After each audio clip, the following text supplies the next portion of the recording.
দারুণ হয়েছে, দারুণ। দেখো বন্ধুরা, আজকে বানাবো আমি বেবিকর্ন, সুইট বেবিকর্ন। তো দেখো, বেবিকর্ন নিয়ে নিয়েছি 1 বাটি, আর এর সঙ্গে পেঁয়াজ কুচিয়ে নিয়েছি, লঙ্কা কুচিয়ে নিয়েছি রসুন। কী বলো, এটা ফ্রাই।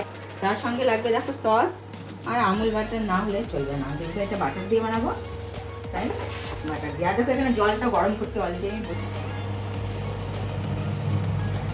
তো দেখো কর্নগুলো একটু ঢেলে দেবো। এটা বেশিক্ষণ সেদ্ধ করতে হবে না, মিনিট 5, 2-3 মিনিটের মতো করলেই এটা পুরো হয়ে যাবে।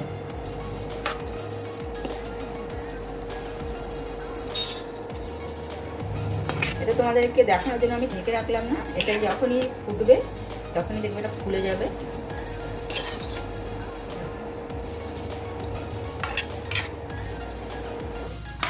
দেখো প্রায় এটা কিন্তু ফুটে এসছে একদম। 2 মিনিট পরেই একদম এরকম হয়ে যায়, 2 থেকে 3 মিনিট পর। আর আমি যতটুকু জল দিয়েছিলাম আধা কাপ, ফেলবো না, এটাতেই শুকিয়ে যাবে। আর এটা আমি বানাতে ব্যবহার করবো আমুল বাটার।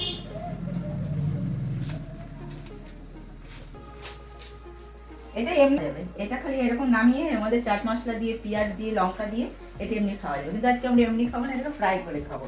এটা শুকিয়ে গেছে, এবার আমি এটা তুলে নেব। সেম কড়াইতে আমি বানাচ্ছি, একটু বাটার দিয়ে দিলাম, যেমন এর মধ্যে বাটারটা দিয়ে এটা বানাবো। একে একে দিয়ে দেবো পেঁয়াজ কুচি, লঙ্কা কুচি, আর খুব 2 কোয়া আমি রসুন কুচি। ভালো করে ভাজবো, গন্ধটা কিন্তু দারুণ বেরিয়ে গেছে।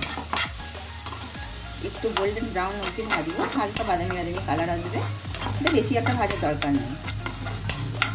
কর্নটা যে সেদ্ধ করে রেখেছিলাম এটা দিয়ে দিলাম।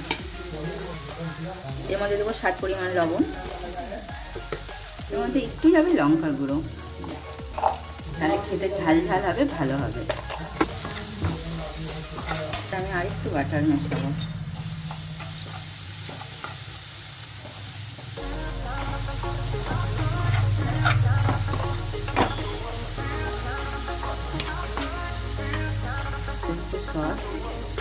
সসটা দিলে এর স্বাদটা দ্বিগুণ হয়ে যাবে।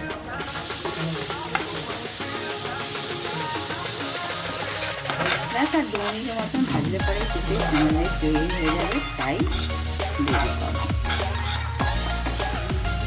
খেতে কিন্তু দারুণ টেস্টি লাগে, খুবই টেস্টি লাগে, আর হেলদি ভালো। আর এর মধ্যে যে একটা ম্যাজিক্যাল জিনিস যাবে, এটা হলো চাট মশলা। তো আমি এর মধ্যে এভারেস্টের চাট মশলা ব্যবহার করেছি। উল্টো করে কেটেছি, চাট মশলাটা মিশিয়ে দিচ্ছি।